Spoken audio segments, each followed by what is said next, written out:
Salut à tous, ça y est, on est le 24 avril, Avengers Endgame sort aujourd'hui sur les écrans et on a vu le film. Alors là, cette fois-ci, c'est pas une blague, on a vraiment vu Avengers Endgame en avant-première à minuit 1 au Gaumont de Nantes.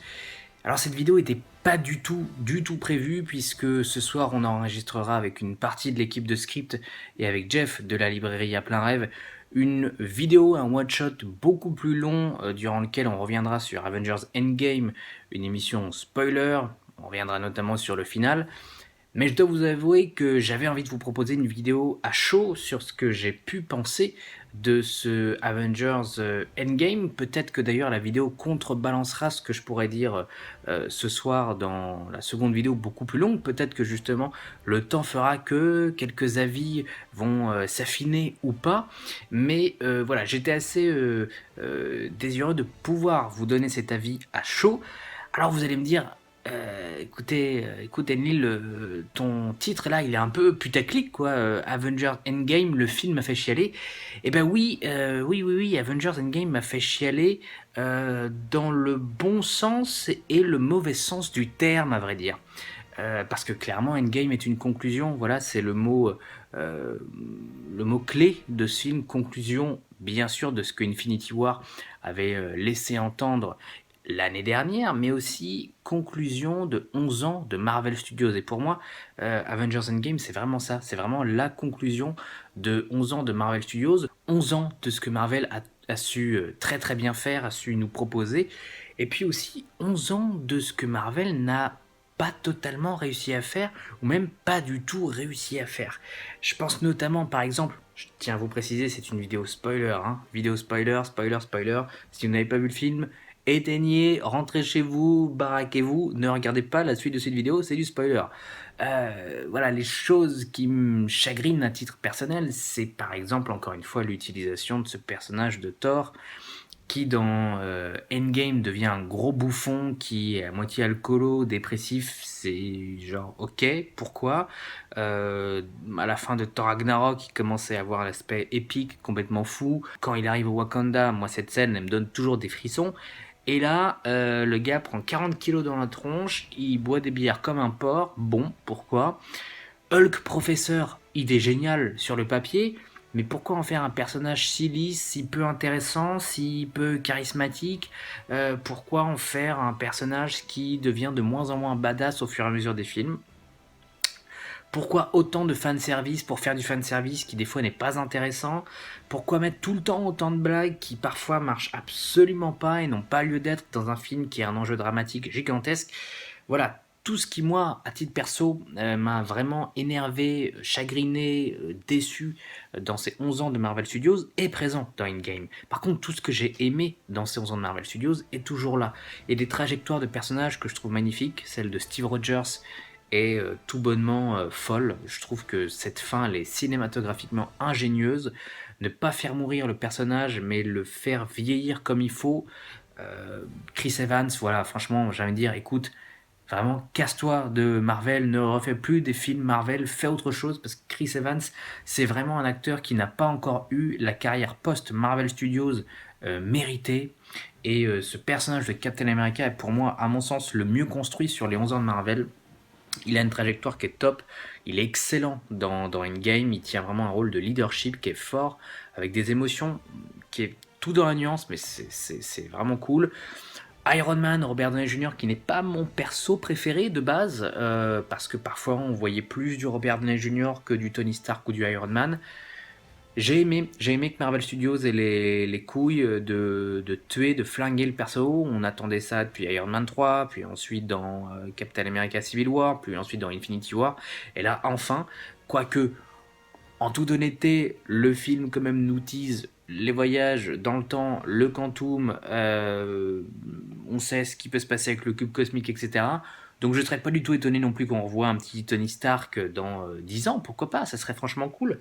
Mais c'est bien, voilà, c'est bien euh, que le personnage disparaisse de cette manière, avec un bel héritage qui est laissé, le fait qu'il ait une fille, Pepper, etc. Enfin, moi, franchement, j'ai trouvé ça vraiment bien.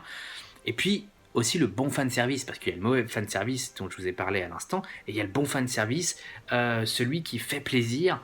Je pense une scène complètement folle où Captain America tient le marteau de Thor dans les dernières minutes du film. J'étais fou de voir ce combat, il est génial, je trouve qu'il est très très bien chorégraphié. Les scènes d'ampleur et d'espace gigantesques, là aussi dans le final, avec tout le Wakanda, avec tous les sorciers, avec tous les héros, les 5-6 Avengers principaux, mais aussi ces persos qu'on a vus dans Infinity War et qui ont disparu, etc. Enfin, ça a une ampleur qui est tellement folle, on est quasiment dans un Seigneur des Anneaux. C'est même presque frustrant que ce ne soit pas plus long, finalement. Voilà, tout ça, des effets spéciaux qui sont quand même qualitatifs. Voilà, je trouve que ces qualités-là sont vraiment, vraiment bien mises en avant dans le film et c'est très, très, très agréable. Après, j'en parlerai dans l'émission de ce soir qui sera diffusée jeudi. Je trouve que Endgame a vraiment un ventre mou pour autant. C'est un film qui dure 3 heures, parfois c'est un peu long. Peut-être que c'est un avis qui changera parce qu'encore une fois, je vous l'ai dit, j'ai vu le film à minuit 1 et que ça n'aide pas forcément. Mais je trouve que, ah, euh, je crois encore aujourd'hui avoir plus apprécié Infinity War parce qu'Infinity War était plus condensé, mieux rythmé, ce que n'a pas forcément Endgame. C'est-à-dire que Endgame avait un tel challenge. Globalement, le challenge il est réussi, mais parfois par des passages qui, à mon avis, auraient pu vraiment être écourtés. Mais ça, c'est encore une fois une question de point de vue. Et j'ai vu le film à une heure qui n'était pas forcément la meilleure.